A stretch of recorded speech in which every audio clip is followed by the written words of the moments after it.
Matty B, T-Scales holding you down. The issuing of belts and brooms by the Knicks continues back in the finals for the first time since, well, we'll get to that. All that to say, they had the app formerly known as Twitter going nuts. A buzz, and they are partying like it's 1999. Cue the Prince. New York back in the finals for the first time since 1999. Did I mention that? Yeah. And the city that never sleeps definitely not getting any Z's tonight. Absolutely not, because it's orange and blue skies beyond midnight. After Game 4 against the Cavs, Jalen Brunson and crew ready to bust out the brooms out there in Cleveland, but Donovan Mitchell would at least give it the old college try. This time, scoring inside over OG Anunoby. He had a game-high 31, and that's the last you're going to see of him in this highlight, at least in the positive light. James Harden missed 3. Winds up in the hands of Jalen Brunson all by his lonesome, throws it up for the lay-in, and good. Knicks up by 4 at that point. Next Cavs possession, a Dean Wade missed 3 leads to another outlet. Josh Hart leading it. Out to Anunoby. Oh, through all kinds of contact, throws it down. Knicks in the first quarter had 13 fast break points, their most in any quarter this postseason. Under 2 minutes left in the first. Brunson, pull-up game proper from 27. Had a 12-point lead.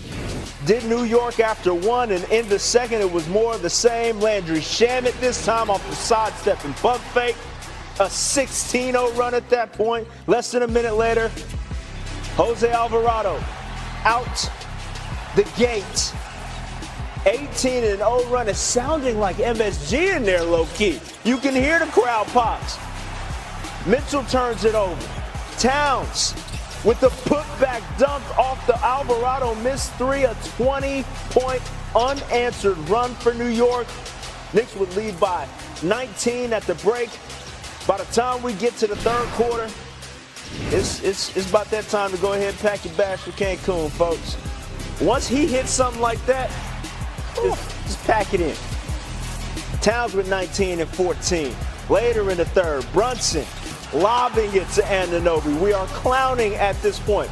There was a watch party at Radio City Music Hall. 6,000 Knicks fans in that thing, and all of them losing their minds. Under 7 minutes left in the third. Anunoby cleaning it up with the dunk.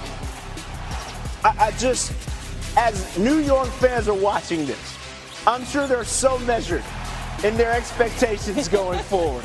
Everything's just going to be very understanding. If it doesn't necessarily end up in a championship, I'm sure there will be no massive reactions. Anunoby with the slam there. Towns a fan. Brunson, your Eastern Conference Finals MVP. The Knicks get to their 9th NBA Finals in franchise history. The belief that the organization has in me has been amazing, and it's something I don't take for granted, and it's something that not a lot of people get the opportunity to do so. So I'm very thankful, and it's an honor to be here in this city and for this organization and this with my teammates. And yeah, obviously these guys have my back, and they've always had it, and wouldn't trade that for the world. Growing up in the area, I feel like the word hope has been gone from the New York Knicks name for a long time. And for me and OG to be part of this team that revives the word hope in the city, it's something special. It's something really, really special, and it's an honor. And it's one of those things, you know, when I was growing up watching the Knicks, it was just hoping one day you could just put the jersey on. I never knew I'd be in this position at this mic talking about us going to the finals and the city believing in us. And that speaks a lot to the camaraderie of this team, the character of this team, the willingness to sacrifice everyone's been willing to put forward for the betterment of the team. And like you said, there's nowhere better in the world when the Garden has hope. And the Knicks are the 4th team to enter the NBA Finals on an 11-game win streak or better. The 89 and 01 Lakers each won 11 straight, and the 2017 Warriors won 12 straight. All 3 of those teams went on to the finals, and 2 of them won it all. But on the losing end of this equation, Donovan Mitchell, who's still searching for his first finals appearance. I mean, y'all asked me 1,000 times if we retired. I can't tell you yes. But I mean, we did this to ourselves, and that's not an excuse. They're a hungry team. They beat us. They beat us, swept us. So I don't want to diminish that. But we didn't give ourselves a chance because we didn't have no business. And I told them guys in the locker room, I said, now we know. Like, for a lot of us who've never been here, you can't play with your food. And we had an opportunity in game 1, and then we blew that. So the 2 series before, having to go 7, and it's our fault. Like, we did that to ourselves. You know, it's just an unfortunate situation. You know what I mean? Like, any team coming off a tough two series against 2 defensive monsters, it would have been challenging. And I don't necessarily, like, maybe the first 3 quarters we play well. I don't even know if the first half in the first game 1. I think maybe that 3rd quarter we played well where we actually made shots. And then other than that, I don't necessarily can remember a quarter where we actually made shots, like as a group. Let's welcome in Stephen A. Smith for more on this one. Stephen A., we've heard this a time or two in this conversation, but for the first time since 1999, we can say the Knicks are going to the NBA Finals. What is it about this team, your New York Knicks, specifically that got them back there?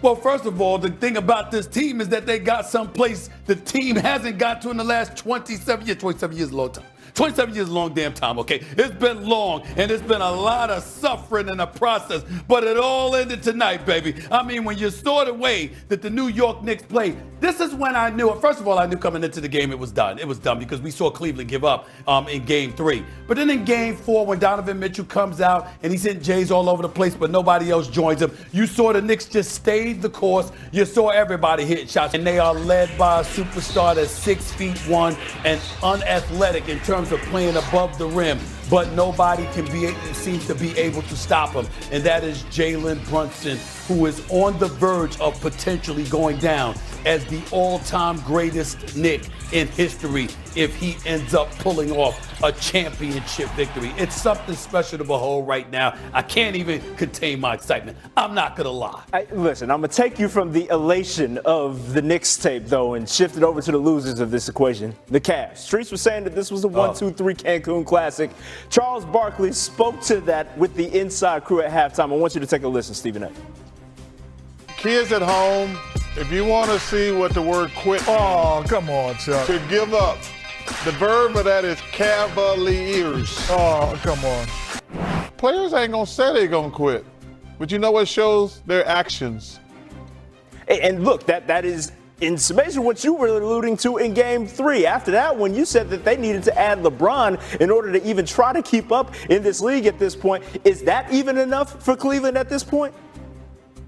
Well, what you would like to believe is somebody is, a 4-time champion with the leadership qualities that LeBron James has put on display throughout his illustrious career and what the city of Cleveland means to him. You wouldn't see a lackadaisical effort at the tail end of Game 3 the way that you did. And so that's what you're looking at more importantly than anything else. But trust me, there was an ass kicking in the process. It wasn't just about giving up. They were demoralized because they got stomped. And as a result, they caved in that regard. But when Charles Barkley said what he said, he was absolutely 1,000% correct because he backed it up with evidence that we all saw.